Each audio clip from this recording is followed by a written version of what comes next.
sendiri itu melanturnya sampai ke situ Pak, pikirannya. Iya, ya itu Pak, kan tidak sadar itu kan, seolah-olah Pak Edi ini wong apik.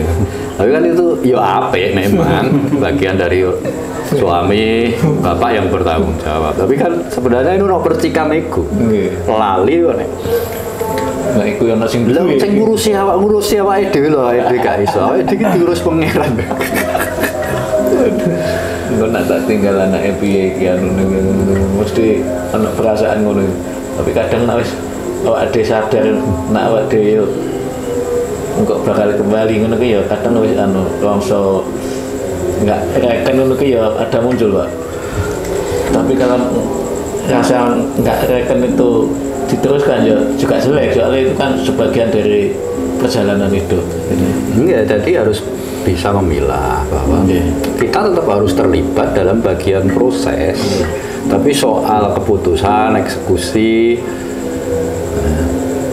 itu kan mutlak haknya Allah. Gitu loh.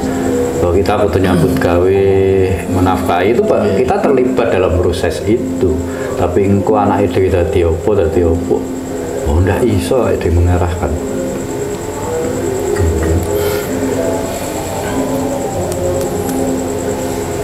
Berarti duwe peran, duwe tugas, duwe takdir dewi-dewi. Dihitungan.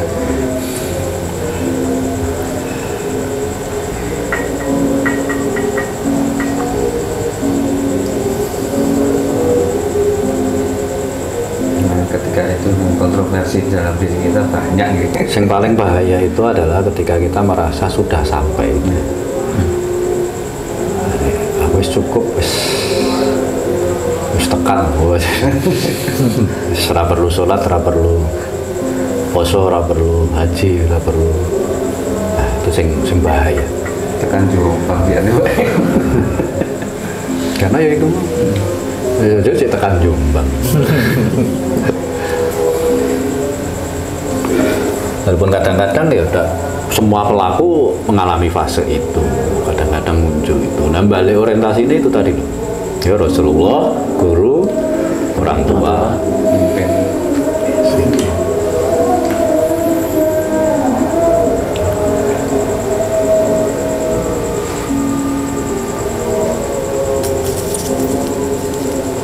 Ini ada yang lain?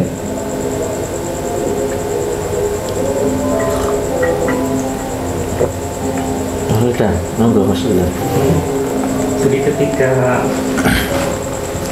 ego yang sudah bicara ini kan sudah disampaikan kalau agar bisa kembali ke orientasi melalui 4 cara itu. Nah, repotnya ini kadang-kadang kita tidak sadar justru malah makin terjerumus dalam ego, makin terjerumus karena minimnya pengetahuan, karena minimnya referensi segala macam. Jadi yang harus dilakukan ketika terjebak dalam situasi seperti itu gimana? Ya itu kembali. Sebenarnya ketika kita mengembalikan orientasi pada Rasulullah misalnya ya, ini sangat besar dan pembicaraan dalam serta panjang ya, tapi substansinya adalah bahwa Rasulullah adalah pembawa risalah, bahwa Rasulullah adalah yang membuka, membangun jalan baru gitu, menuju ke Allah, menuju ke Tuhan. Bahasa pidato membawa jalan yang terang benderang.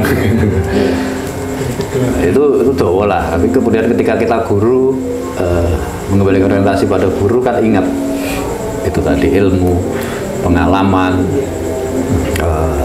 pengetahuan, kebijaksanaan dan seterusnya. Kemudian ketika kita mengembalikan pada orientasi pada orang tua, kita ingat akan jasa, akan kerja keras, akan penderitaan. Jadi yang selama ini kita merasa paling menderita, paling bekerja keras, paling kuat, tapi ketika kita kembalikan pada orang tua, orientasi kita kembalikan pada orang tua, lah mesti udah apa-apa ini. Iya. Gitu loh. Alah, gak ada apa-apa nih orang tua. Gitu loh. Itu saya sendiri menyadari betul ketika Bapak almarhum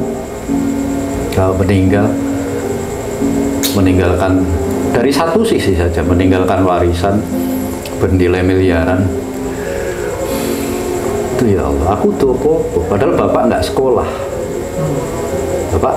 bapak juga nggak bekerja double seperti saya, tapi bisa meninggalkan warisan yang begitu, ya mencukupi untuk 7 anaknya, gitu, untuk mencukupi untuk 7 anak.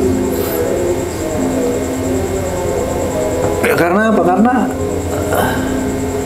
ngempet kan dari yang hasil kerja kerasnya dikumpul nih, sudah ada visi untuk anak-anak ini, nggak dinikmati sendiri, nggak dihabiskan sendiri. Nah, aku tuh apa sekolah wis tekan luar negeri, cari nih direktur, cari nih dosen, ya kan? Itu dari aspek material saja, belum dari aspek spiritual, aspek sosial, bagaimana arti bapak di tengah masyarakat. Terus itu apa-apa. Juga kita kembalikan kepada pemimpin negeri ini yang menjaga, sehingga menciptakan kondisi baladil amin, negara yang aman, sehingga kita bisa mencari pekerjaan dengan enak, dengan bebas, beribadah dengan enak. Apa ide ngatur rumah tangga we kangelan piye ngatur negara semene gudene wong semene wae, terus awake dhewe ngelek-elek ora tau ndongakne. Makanya kan wajib kan mendoakan pemimpin itu karena berat. Awake dhewe sekedar dadi warga negara sing apik. Uang ya. Karena tidak akan ada agama yang bisa tumbuh subur tanpa baladil amin, tanpa kondisi negara yang aman. Gak iso. Neng Suriah, neng Iran, arep ibadah wae kangelan. Ya wae dhewe arep pengajian sampai jam 3 ora masalah. Buka terop sak sembarangan ora masalah. Palestina sing masjid di gak disucikan aja wis banyak yang ketakutan di sana. Karena seluruh dunia Islam itu ngiri dengan Indonesia. Makanya Indonesia yang sudah aman ini ojo digawe ruwet, ojo digawe susah. Engko nek sampean wis angel Jumatan, angel Idul Fitri, wis angel kurban, baru kroso. Ya, baru kroso. Semangat pimpinan itu, pemimpin negara itu harus ditaati, didoakan selama dia tidak melanggar hukum Allah. Enggak, pokoknya kalau orang ngejak nyembah berhala. Lu iya. Gitu lah.